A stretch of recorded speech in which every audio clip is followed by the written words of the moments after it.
welcome back to Challenge the Call with Max and Avery. I'm your host, Max. Unfortunately, Avery is sick today and is not able to record, so I'll be giving you guys a short solo episode so that we can talk about the Bears and a little bit of the Iowa Hawkeyes today. So I'll get right into it with our main segment, Bear Central.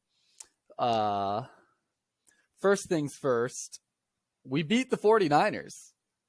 No, who would have thought that would have happened? I definitely didn't expect it. We won 19-11, but I do have to say, one asterisk with that win is I don't think the Bears won so much as the 49ers lost. And what I mean by that is if you break down the stats from the game, the Bears had by far worse stats than the 49ers in almost every category except for one. That was penalty yardage. So the Bears had less receiving yards, less rushing yards. We had less first downs. We were worse on third down efficiency. We had less time of possession. We punted more. But the only thing I can look at and see, oh, this is why we won this game, 49ers had 99 penalty yards.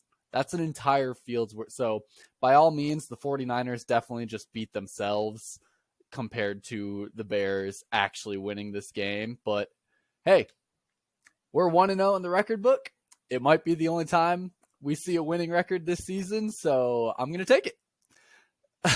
And I will say too, the game conditions, if anyone watched that game, holy crap, it was a wet one. I'm talking every time a foot hit the ground, there was water just gusted. They were playing in a giant puddle. That field was a giant puddle, which brought up a very interesting rule that I never knew was a thing and annoys me a little bit because the Bears got flagged for it. But did you know you couldn't pat down the field where you're about to hold a ball for a kick?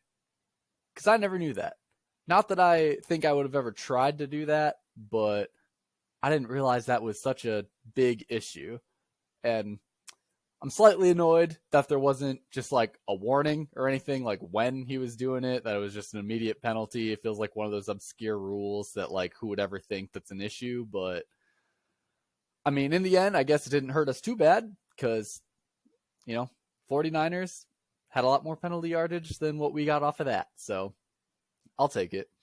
But one interesting thing that it reminds me of is our Seahawks game last year when we had just absolutely horrible, windy, snowy conditions.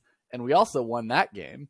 And I was excited, but I was also like, well, the conditions were so horrible, Seahawks probably couldn't perform very well.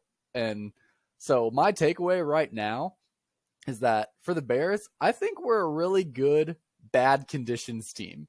I think when it comes down to, hey, conditions are awful out right now, like football cannot be played at its easiest level, I think that's when the Bears thrive. I think the Bears thrive having those strugglesome conditions, like it's windy, we can't throw, it's so wet, we need to hold on to the ball, it's hard to move. For some reason, the Bears seem to do really good with those kind of things going on with the weather. So I guess I'm kind of happy to see that, but at the same time, it'd be nice if we could also perform when the weather was nice out, if we could just actually be a good team, which I'll go straight into one of our most important weeks, arguably, coming up this week, because it's rivalry week. That's right. We're playing the Packers. And I have a lot of nerves about that game. Because I think we're not too bad. Like seeing the stat book is 1-0. Part of me is like, can we do it? Can we pull off a win against the Packers? Because the Packers are 0-1. They did lose to the Vikings. But like I said, 49ers also lost the game for themselves. Packers, I'm still betting are a real good team. I don't know if their first game was a fluke or what it was, but I don't know if the Bears have quite what it takes to pull this one off this week. That being said, The stat line for the game, the Packers are favored by 9.5. Over under is 42.5. If I had to bet, I would probably just take Packers money line. As much as I would love to say the Bears will cover, I'm not 100% confident that we would. I feel like there's potential that the Packers could get up more than 9.5 on us. I think they could win it by 10 by the end of the game. It's hard to say as a Bears fan. I hate the Packers, but in the reality of how our teams are, I think I would have to take Packers money line on that. But moving on, I'll go into some other notable games that we have coming up, or at least notable to me. First is the Saints and the Buccaneers, which I think is a notable game because I think they're two pretty high caliber teams, two pretty good teams that also aren't the biggest talks from everybody right now. You're thinking of the biggest talks. You're thinking the Bills, questionably the Chiefs, the Rams. Will the Bengals come back? I think the Saints and the Bucs were very big recently, but aren't huge in the talks right now. And so I think this will be an interesting game to see how it goes, see which one comes on top. They have flipped back and forth a few times in the past couple of years with who's won. The Bucs are favored by 2.5 in this one. And so if I had to pick it, I would take Bucs. I think the Bucs win this. I don't know who the Saints have that's a real powerful play. I can't think of anybody outstanding right now, or anyone that would give them an obvious chance over the Saints or over the Bucs. The Bucs still have a pretty powerful team. I think they have a good defense. They've got some offensive firepower. I think the Bucs can pull it off fairly easily this year. Another game I've got is the Lions versus the Commanders. This one is interesting because the Commanders did win and the Lions did lose last week. But I do think the Lions are the better team. I think they just struggle sometimes with certain competition levels, but saying that, in their loss, it was a very close loss. And so Lions are favored by 1.5. And so when the spread's that low, 1.5, like I'm playing the odds. I'd take them by 1.5. Taking them straight up is just a waste of money. Like, it's 1 point. You're not saving yourself anything. I think Lions can do that by 1.5. I think they're the better team. I think they can maintain a game long enough to pull it off. The Commanders, I don't know. They're 1-0, but they're not that good. Arguably the same as the Bears right now. Maybe 1-0, but you can't take that to heart too much.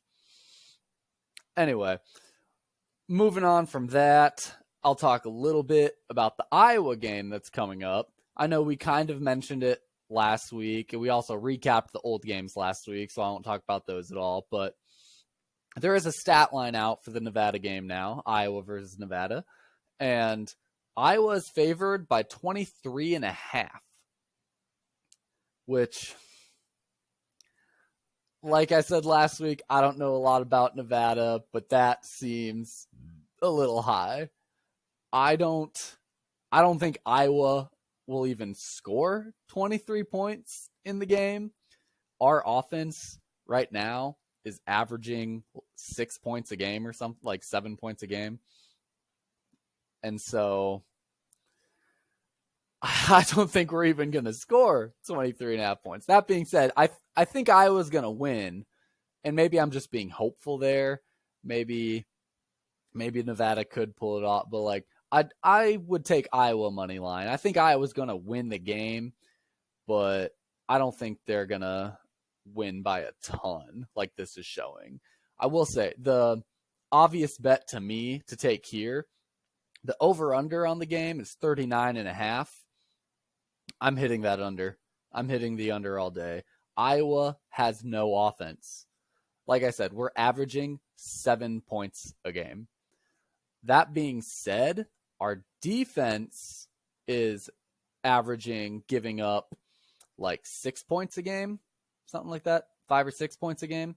So we have a stellar defense. We have a defense that's going to shut down any Nevada offense that comes at us. We just don't have an offense that's going to put anything on Nevada either. So to me, when I'm thinking about, am I going to take the over-under in an Iowa game, I'm more than likely always taking the under, just because we have no offense. So we're not going to cause an over, but we have a stellar defense. So we're not going to give up like that many either. I think taking the under on any Iowa game is usually probably a pretty safe bet. So that's all I really have to say. Just going to keep it sweet and short since Avery's not here. Hopefully he gets better soon. Keep your eye on Instagram and everything. We're going to try to have him make a post or something giving his thoughts and comments about how the games are going to go, or any comments he has on the 49ers game against the Bears. But until then, like and subscribe to us on YouTube. Follow us on Instagram. Challenge the Call podcast. Keep your eye out for Avery's commentary on this coming week. Alrighty, guys. Bear down.